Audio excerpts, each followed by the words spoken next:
실록 대하소설 조선왕조 500년 제2권 개국전야 12번째 시간으로 임종 그 한입니다. 사람책 5수레가 읽겠습니다. 전하, 어인 거둥이시옵니까? 이성계는 당황한 빛을 감추지 못한 채 정중히 공양왕을 맞았다. 강씨 부인은 방번과 방석의 손을 잡은 채 허리를 굽혔다. 뵙고 싶어서요. 진작에 왔어야 할 일이었어요. 망극하옵니다, 전하. 이성계는 공양왕을 사랑으로 인도했다. 강씨 부인과 방번, 방석도 다시 들어와 예를 올렸다. 임금을 맞이한 주안상이라 소홀할 수가 없었다. 조영규를 방원의 집에 보내 민씨 부인까지 불렀다. 해질녘에 이르러서야 주안상이 마련되었다. 전하, 이성계가 공양왕에게 주안을 권했다. 돌연한 폐해를 끼치게 되었소이다. 당치 않으시옵니다. 평생의 광영이라 사료되옵니다. 군왕과 수상의 대저였으나 마치 10년지기가 마주 앉은 것처럼 화기로운 분위기였다. 순배는 돌고 또 돌았다.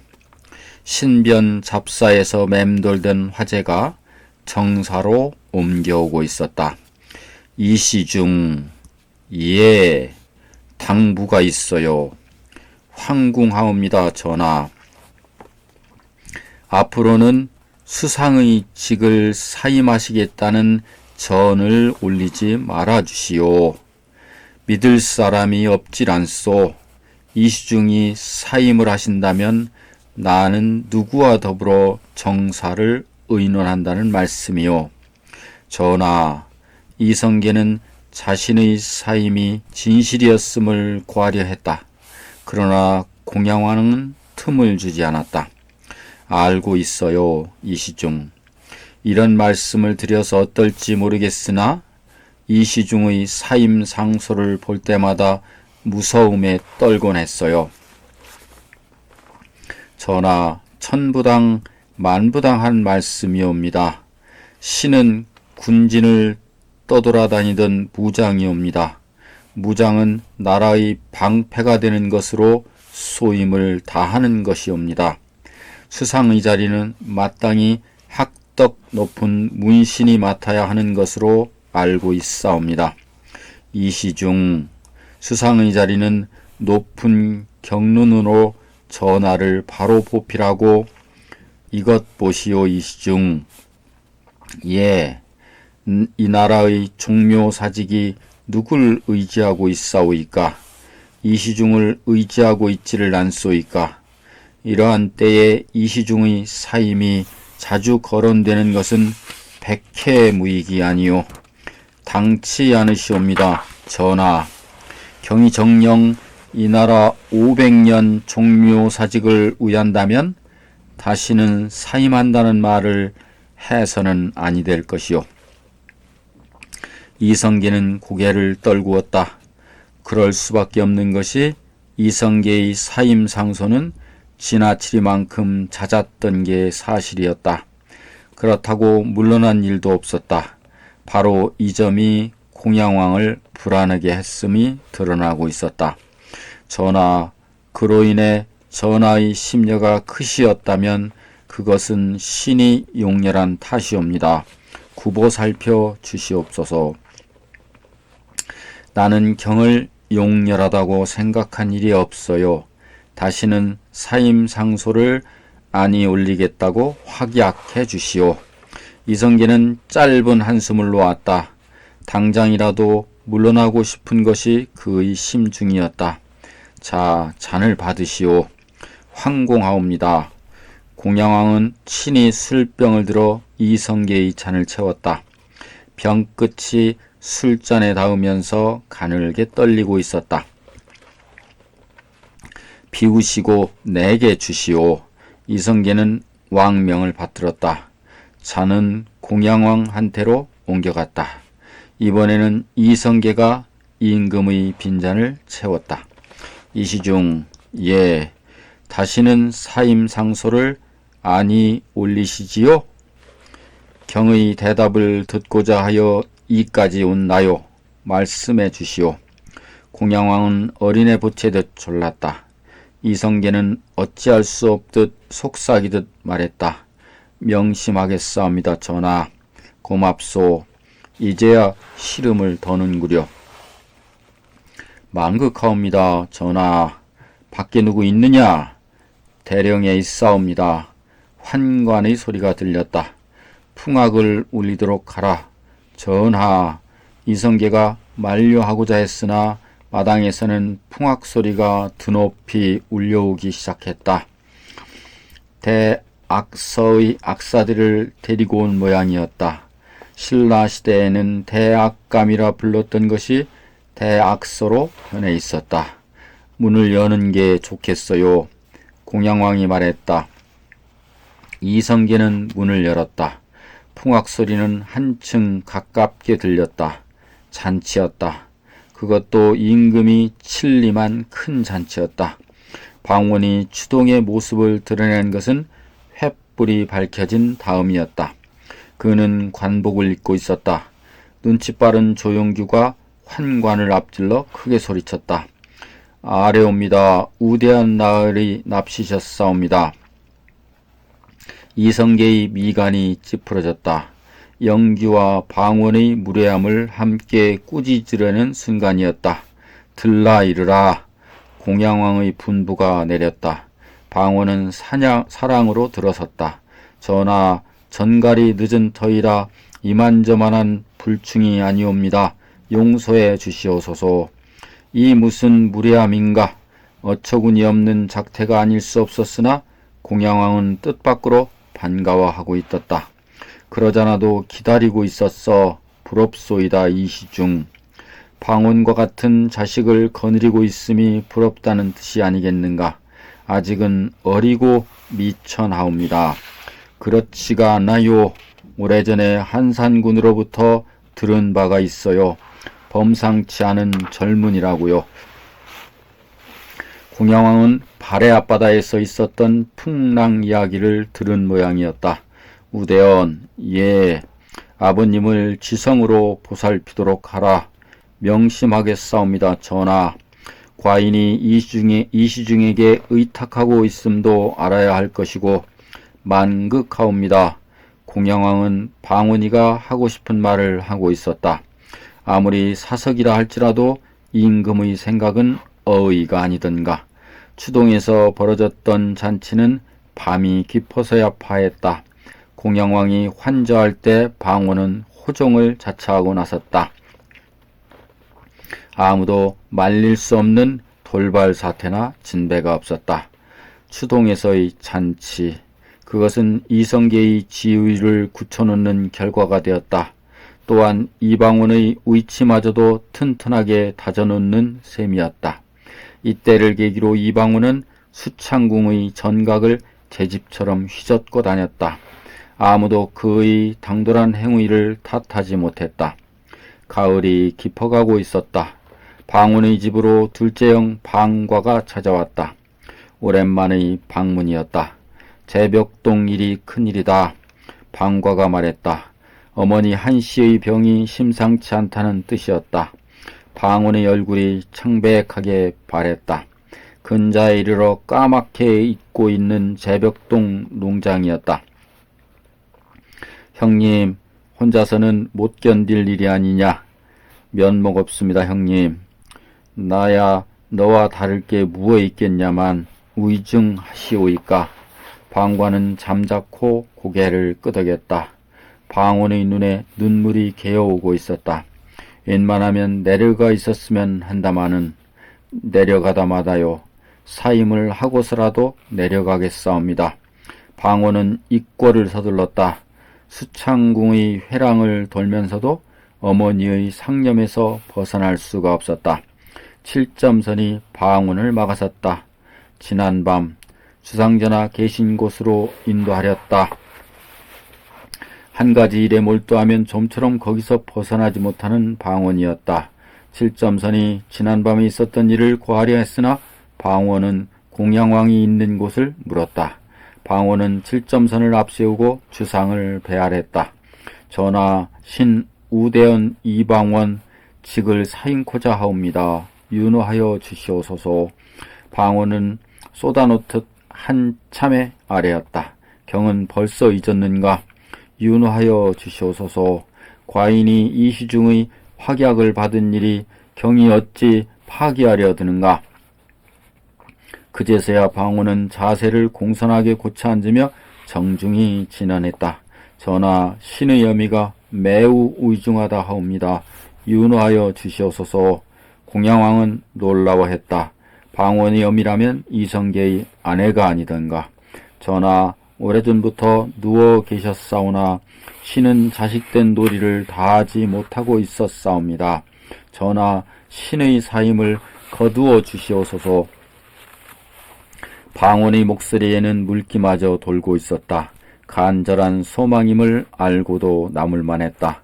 사임은 받아들이지 않을 것이오 하나 어머님의 간병을 얻지 말리리.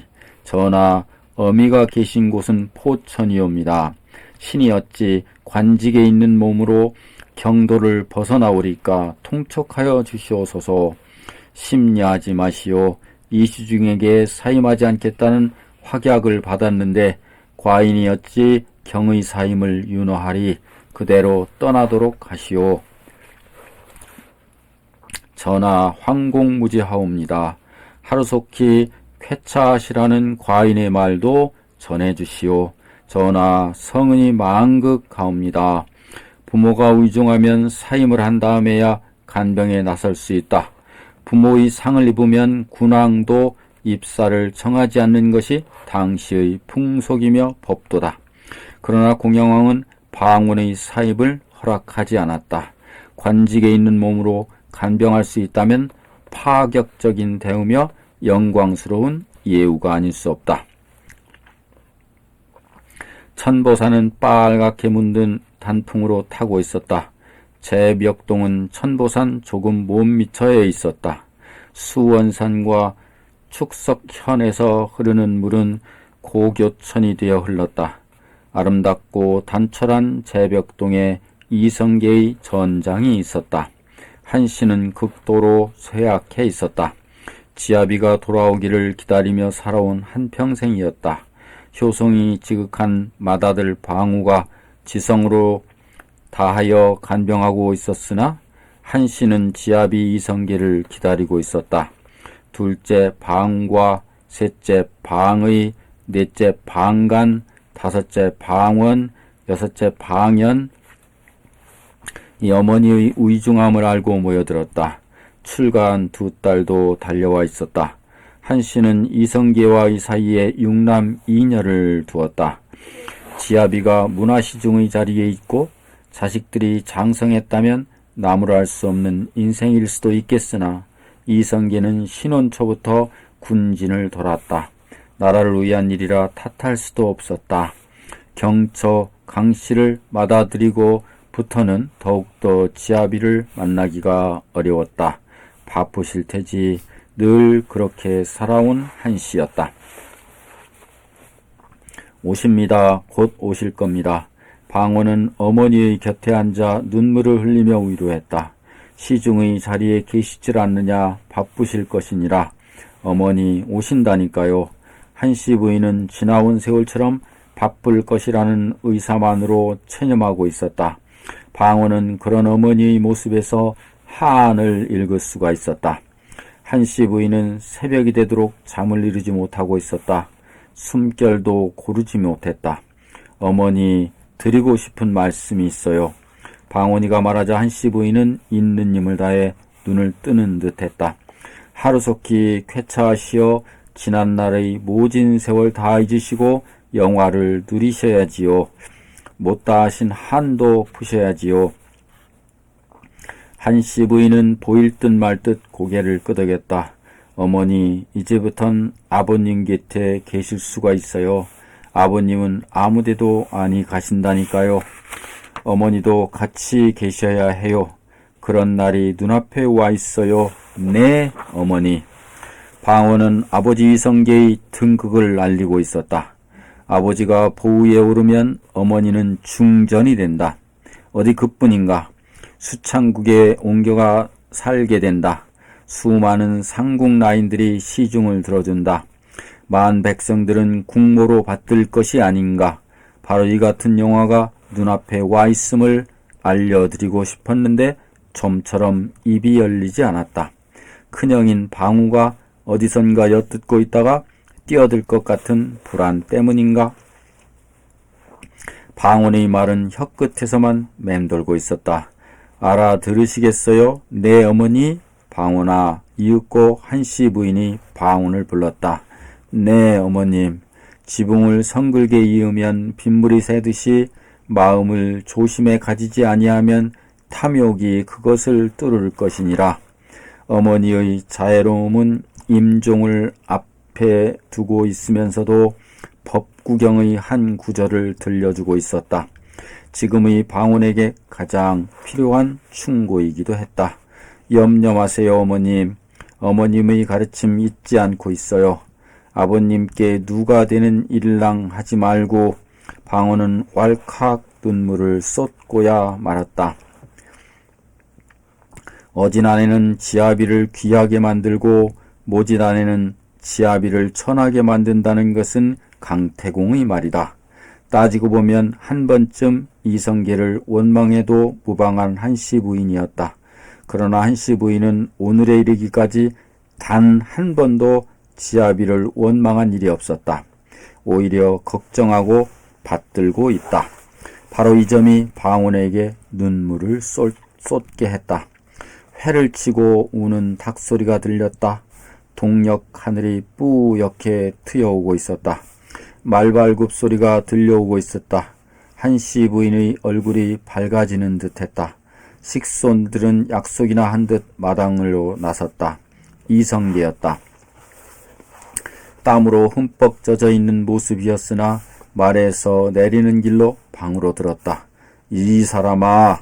지아비의 속삭임을 들은 한씨 부인의 눈에는 흥건하게 물기가 괴었다. 원망이 많았을 테지. 원망은요. 내가 임자의 마음을 모를 까닭이 있나. 털고 일어나야지. 한씨 부인의 얼굴에는 주룩 눈물이 흘러내렸다. 이성계는 맨손으로 지어미의 눈물을 닦아내고 있다. 추동 사람은 쓸데없는 생각 말고. 한씨 부인은 이성계가 올 때마다 강씨 부인의 안부를 물었다. 이성계는 그때마다 얼버무렸다. 이젠 살기가 괜찮아졌어. 마음고생은 이제부터예요. 그런 점도 있겠지. 최 장군의 말씀이 생각납니다. 이 장군만이라도 군진에 계셔요. 내직에 들어오시면 물이 들어요. 그런 말씀이 계셨잖았어요. 이성계는 수긍을 하듯 끄덕여 주었고 한씨 부인은 비로소 웃어 보였다. 생각해보면 얼마나 사무친 회한의 세월이었던가.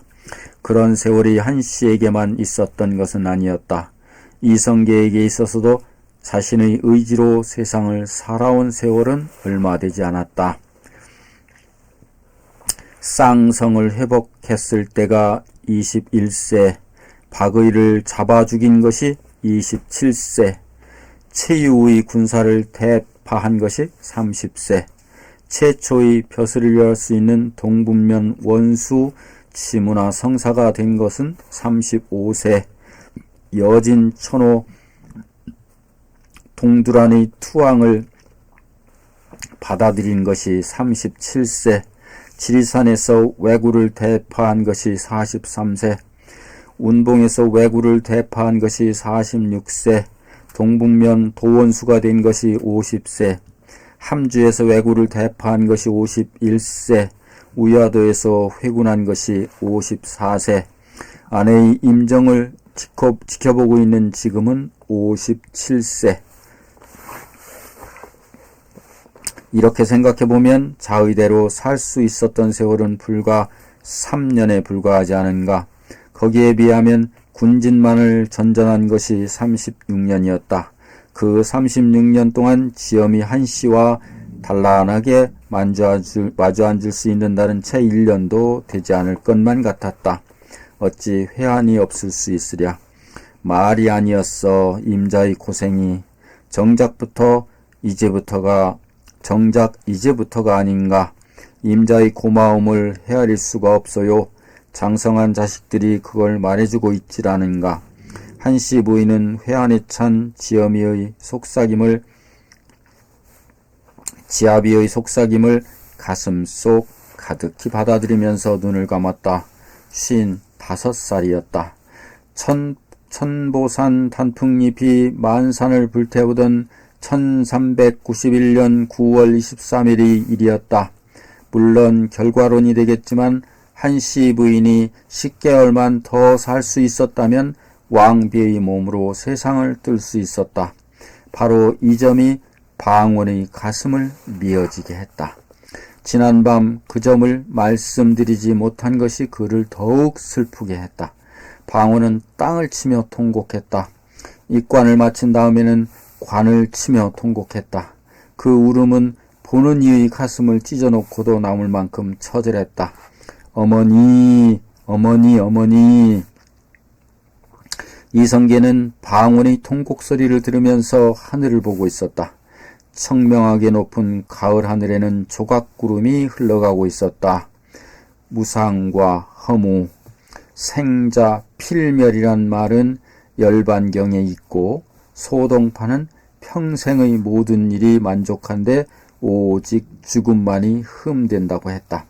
이성계의 심중은 그런 귀절들로 가득했다.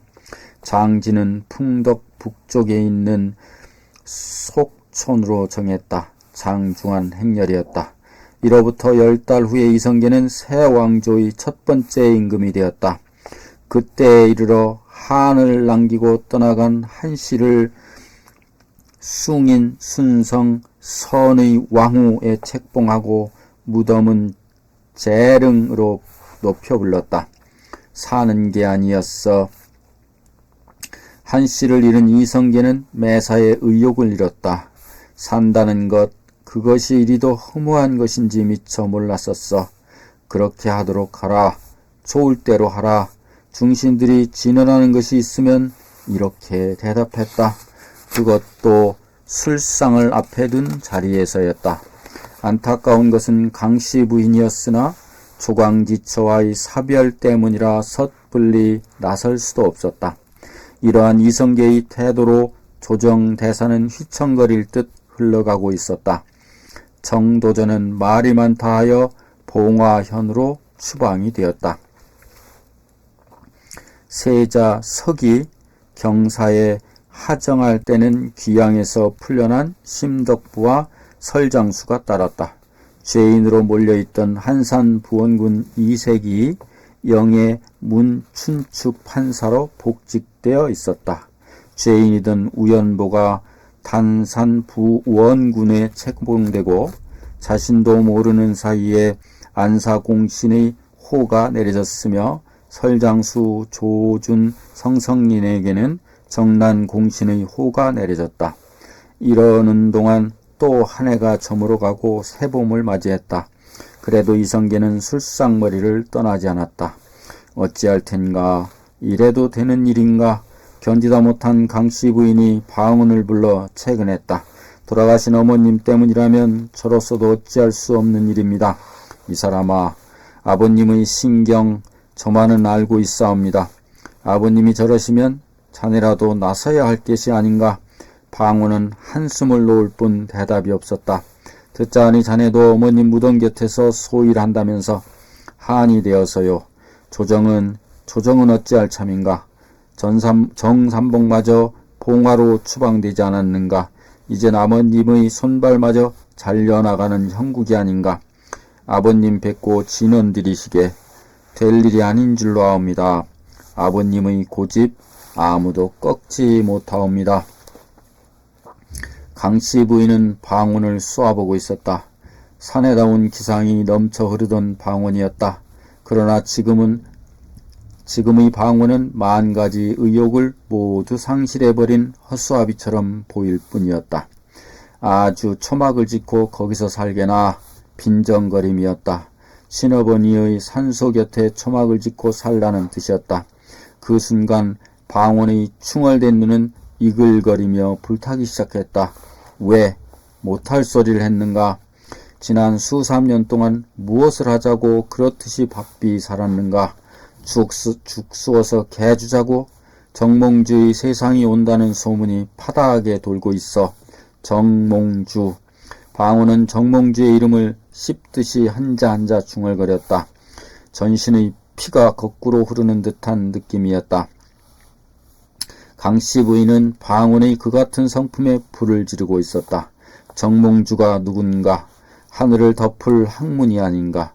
그런 사람의 세상이 된다면 아버님은 어찌 되는가? 또 자네는 이 개경거리에서 살 수 있을성 싶은가? 그만하세요. 듣게 들어야 하네. 천만다행으로 목숨은 부지한다고 치세. 그땐 어디로 갈 텐가? 그 잘난 동북 땅으로 돌아가 농사를 지을 텐가? 50년 전의 자네 집안으로 돌아갈 텐가? 돌이라도 부숴버릴 듯한 방언의 주먹이 떨기 시작했다. 그가 일찍이 이 같은 수모를 겪은 일이 있었던가? 가쁘게 몰아쉬는 숨결로 방언의 몸이 떨리고 있었다. 동북 땅으로 돌아가 농사를 짓는 일, 그까짓 것 꿈이 아니고 무언가.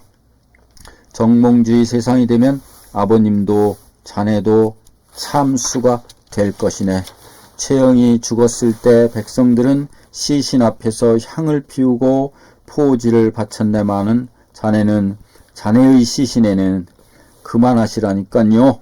방언은 불끈 진 주먹으로 땅바닥을 내리쳤다. 그리고 몸을 떨었다. 강씨 부인의 입가에는 엷은 웃음이 스쳐가고 있었다. 만일 강씨 부인 아닌 다른 사람이 이 같은 말을 입에 담았다면 살아남을 수가 있었을까? 방언은 내당을 나와 중문으로 나섰다. 오른편으로 큰 사랑이 있었다. 아무 인기척도 없는 정막 그것이었다. 방언이 행길에 나서자 이숙번, 마천목, 모기네가 그를 에워싸고 걸었다. 아직 바람은 쌀쌀했지만 날씨는 화창했다. 눈앞에 우뚝한 송악산은 보랏빛으로 보였다. 진달래가 피었다면 봄이 분명했다. 우대한 아니시오. 방언은 걸음을 멈추고 뒤돌아섰다. 하윤이 다가오고 있었다. 언제 오셨소? 잠깐 다녀갈 일이 있어서요. 하윤은 전라도 도관찰사에 제수되어 있었다. 잘 참으셨소이다. 방언은 섬뜩했다. 하원이 전극을 찌르고 있었기 때문이었다. 어떠신지요? 약주라도 한 잔 대접했으면 합니다만 방언이 얼버무리듯 물었다. 허허허, 시정을 알려주면 주막이 제격이지요. 두 사람은 사복을 하고 있었기에 허름한 주막으로 들 수가 있었다. 숙번 일행을 밖에 둔 채 하윤과 방언은 방으로 들었다. 안주로 들어온 산채나물에서 봄 냄새가 물씬 풍겼다. 자중자애하시오. 허구한 나를 자중자애라니요. 제게 주시는 말씀이 그것뿐이오이까. 그렇습니다. 그 점은 이 시중 대감에게도 드리고 싶은 말씀입니다. 방언은 잔을 비웠다. 그 순간 하윤의 시선이 자신에게 멈춰져 있음을 느낄 수 있었다. 3월 한 달 길을 떠나지 마시오. 길을요? 낙마할 깹니다. 허허허, 믿을 바가 못 되어도 덜어는 맞는 법이지요. 하윤은 껄껄거리며 마시고 있었다. 방원은 하윤의 말을 귀담아 듣고 있었다. 이상한 마력이 있었기 때문이기도 했다. 언젠가 개경에 큰 불이 날 것이라고 하였는데 얼마 안이 있어 사전적에 타는 큰 불이 있었습니다만 그때 말씀하신 게 그 불이었사옵니까? 허허허, 불은 불이지요. 불이 나면 타게 마련이고요. 자, 드십시다. 이후 하유는 좀처럼 입을 열지 않았다. 방원이 진지하게 물었지만 하유는 너털 웃음을 웃어 보이면서 술사발을 들어 보일 뿐이었다. 낙마를 한다. 방원은 하윤의 말을 곰곰이 생각했다. 방원이 말을 타지 못하는 것은 아니었으나 자주 타는 편은 아니었다. 그런데 하윤은 낙마할 것이라고 했다. 3월 한 달 길을 떠나지 마라. 이건 지켜지지 않을 일이었다. 방원은 짬만 나면 어머니의 무덤으로 달려가지 않았는가. 하마터면 탄성을 지를 뻔했다. 방원은 풍덕으로 갈 때마다 말을 타지 않았던가. 대감 정시중의 주변을 알고 싶습니다마는 방원이 정몽주의 근황을 알고자 했을 때였다. 그만 가시지요. 낮술이라 많이 취합니다. 하윤은 일어섰다. 방원은 서운한 마음을 가눌 길이 없었으나 따를 수밖에 없었다. 또 언제 뵐는지 기약할 수 없으되 자해하세요. 방원이 미처 대답하기 전에 하윤은 주막을 나섰다. 방원이 서둘러 뒤따랐으나 이미 하윤은 유유히 사라져가고 있었다. 방원의 마음은 불길한 생각으로 가득했다. 그 불길함은 강씨 부인에게서 비롯된 것이 분명했으나 마치 기다리고 있는 것처럼 하윤이 나타나 부채질을 해놓고 떠나가고 있음이었다. 주막에서 나온 하윤이 사라져가는 모습, 그것은 유유히 사라지는 것이 아니라 초조하게 달아나고 있음이라고 깨달았을 때는 이미 하윤의 모습은 보이지 않았다. 당장 가서 지금 그 어른을 매시오렸다. 방원이 소리치자 숙번과 천목이 쏜살같이 하윤이 사라진 곳으로 달려가고 있었다. 방원은 걸었다. 가늠할 수 없는 착잡함이 전신을 휘감아오고 있었다. 가슴이 쿵쿵거리며 요동쳐오는 것이 꼭 술 때문만은 아닌 것 같았다. 방원은 하윤의 말을 곰곰이 되씹고 있었다. 잘 참으셨소이다. 마치 보고 있는 듯한 말이 아닌가. 강씨 부인 앞에서 방원은 두 주먹으로 방바닥을 내리치면서까지 참질 않았던가. 손등이 아팠다. 양쪽 손등에는 퍼렇게 멍이 들어 있었고 뼈마디에는 피가 맺혀 있었다. 3월 한 달 길을 떠나지 마시오. 낙마하리다. 이 무슨 불길한 예언인가. 방원은 어머니 묘소를 찾아 수없이 풍덕으로 가야 했다. 그것도 말을 타고 저녁 무렵이 되어도 하윤을 찾아 나섰던 숙번과 천목은 돌아오지 않았다. 방원은 저녁상도 받지 않은 채 하윤의 소식을 기다리고 있었다. 마력을 지닌 사나이. 방원의 마음은 온통 하윤에게 쏠려 있었다. 그리고 얼마 후 숙번과 천목이 돌아왔다. 아무리 찾아도 보이지 않더라고 했다. 일부러 나으리를 피하고 계신 듯 하옵니다. 숙번이 자신있게 말했다. 그 어른이 무엇 때문에 나를 피해? 하오시면 거처를 말해 주시옵소서. 거처를? 그러하오이다. 그분이 계신 곳이 천리밖이라 해도 단숨에 모셔올 것이옵니다. 허허허허. 방원은 어이없는 웃음을 터뜨렸다. 전라도까지 가자면 천리길이 아닌가. 그만들 가서 쉬어라. 그 어른 거처가 어디옵니까? 당장 매셔오고 싶사옵니다. 허허허. 이놈아, 전라도 관찰사가 아니던가 임지로 떠나셨을 것이니라. 어이없는 모양이었다. 숙번과 천목은 서로 시선을 마주치며 의아해했다. 수고 많았다. 방원은 또다시 골똘한 생각에 잠겼다. 3월 한 달 동안 길을 떠나지 마시오. 낙마하리다. 아무리 생각해도 알 수 없는 소리였다. 지나가는 길에 던져놓은 하윤의 말. 방원은 그 말을 좀처럼 지울 수가 없었다. 그러면서도 3월 한 달 동안만이라도 어머니 묘소를 찾지 않으리라 맘먹었다. 그만큼 방원의 마음 깊숙이에 하윤이 새겨지고 있음이었다. 여기까지입니다. 다음 장에서 뵙겠습니다. 여러분 감사합니다.